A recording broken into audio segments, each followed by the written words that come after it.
Hello जी, welcome to the class. आज हम करंट अफेयर्स का स्टार्टिंग से सीक्वेंस से भी पढ़ेंगे, टेंशन ना लो।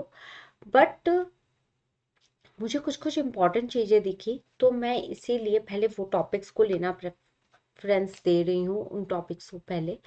तो एक आपका टॉपिक है, उसी में अदर रीसेंट बिजनेस डेवलपमेंट्स। आइए शॉर्ट में ही इसके की पॉइंट्स याद कर लेंगे। आपकी जो इंस्टीट्यूट से जो आपको CSEET की करंट अफेयर्स की बुक मिली है, उसके अंदर ये 3-4 पेज का चैप्टर है, तो मुझे भी याद नहीं आ रहा, तो मैंने इसमें से जितने की पॉइंट्स निकल सकते हैं वो बना दिए हैं। इसका PDF आप लोगों को टेलीग्राम चैनल पे मिल जाएगा, ठीक है जी। और उसी के साथ साथ आपको MCQs भी अवेलेबल रहेंगे, ठीक है। पहले हम ये चैप्टर को कंप्लीट करेंगे, after that will provide you all the links on that. And for the joining of the telegram channel you must go on a description box और वहां पे आपको लिंक अवेलेबल है। आइए जी, other recent business development. Recently क्या क्या ऐसा बिजनेस में चेंजेस आए हैं दैट जिन पे हमें ध्यान देना चाहिए। सबसे पहला, गवर्नमेंट ई मार्केट प्लेस के अंदर they achieved ₹4 lakh crore GMV merchandise वाला जो वैल्यूएशन होती है, doubling from the previous year. Nearly 50% जो आया है उसमें से 50% आपका प्रोक्यूरमेंट ऑफ सर्विसेज से, 205% सर्विसेज सर्च करी जाती है। नेक्स्ट हम बात करते हैं, थोड़ी थोड़ी सी स्मॉल डोमेस्टिक एंटरप्रेन्योर्स का भी इसमें पार्टिसिपेशन रहता है। और मेजर की रोल कौन सी स्टेट्स प्ले कर रही हैं, that is Gujarat, UP, Delhi. Central ministry का भी इसको ग्रो करने में बहुत बड़ा योगदान है, जिसके अंदर आती है आपकी मिनिस्ट्री ऑफ कोल, पेट्रोलियम, आपकी पावर एंड नेचुरल गैस। तो ये पॉइंट्स हैं। अप्रोक्सीमेटली 85% GMV कॉन्ट्रीब्यूट करते हैं।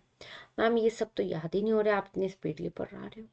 आज की वीडियो को झेल लो, उसके बाद जब कल वीडियो देखोगे उसमें इसी से रिलेटेड 6-7 MCQ मिल जाएंगे, ना चाहते हुए भी याद हो जाएंगे, ठीक है। आज हम सिर्फ एक बार गो थ्रू कर रहे हैं की पॉइंट्स के साथ। भारत टेक्स 2024 इनका क्या है। PM मोदी जी ने इसको इनॉग्रेट करा, फरवरी में इनॉग्रेट करा 2024। इनका बेसिकली टेक्सटाइल इवेंट का है, और इसमें 5F विजन है इनके, that is a farm, fibre, fashion, foreign and fabric. Okay, trade investment में है, organised by 11 textile export promotion councils with 65 knowledge sessions over the 100 global planets. Next आता है, इंडिया की आज के टाइम में 30th रैंक चल रही है as per the index report of the logistic performance. 2014 के अंदर the rank was 54th, 2018 में 44 आई। इनके 6 पैरामीटर्स हैं, that is of 1 is your custom, second one is your infrastructure, third is the arranging shipments, logistic quality, tracking and tracing and the timeliness। सारे major keywords वैसे भी मैंने highlight कर दिए। NITI Aayog launches RISC accelerator. Basically इनका work क्या था, CSIRO वालों को सपोर्ट से basically Australia and Indian cellular circular economy startup ये है। और इनका मेन है, एम रहता है, अटल इनोवेशन मिशन को पे फोकस किया गया है, जिससे आपकी रिडक्शन हो वेस्टेज में, इनोवेशन के अंदर, साथ साथ जॉब क्रिएशन मेंटेन रहे। उबर ने साइन करा है MOU with Tata Motors for 25,000 electric vehicles to be ride on Uber's platform, और वो गाड़ियां प्रोवाइड होंगी by the Tata Motors. Next is the Bajaj Finance ने, इंश्योरेंस वालों ने लॉन्च करा है अपना इंश्योरेंस मॉल। कहाँ पे? मुंबई। नेक्स्ट आता है आपका, हाँ, रिलायंस का फर्स्ट हाइड्रोजन पावर ट्रक। क्या है हाइड्रोजन पावर ट्रक का मिशन? उनका मिशन सिर्फ एक है, दैट नॉइस रिड्यूस हो जाए, नेक्स्ट इज जीरो एमिशन रहे और ऑपरेटिंग कॉस्ट में लोअर आए। नेक्स्ट आते हैं आपका, डिजिटल करेंसी एक्सेप्ट करी गई है मुंबई में in fresh pick stores. Google ने इन्वेस्ट किया है $300 मिलियन इन AI स्टार्टअप एंट्रोफिक।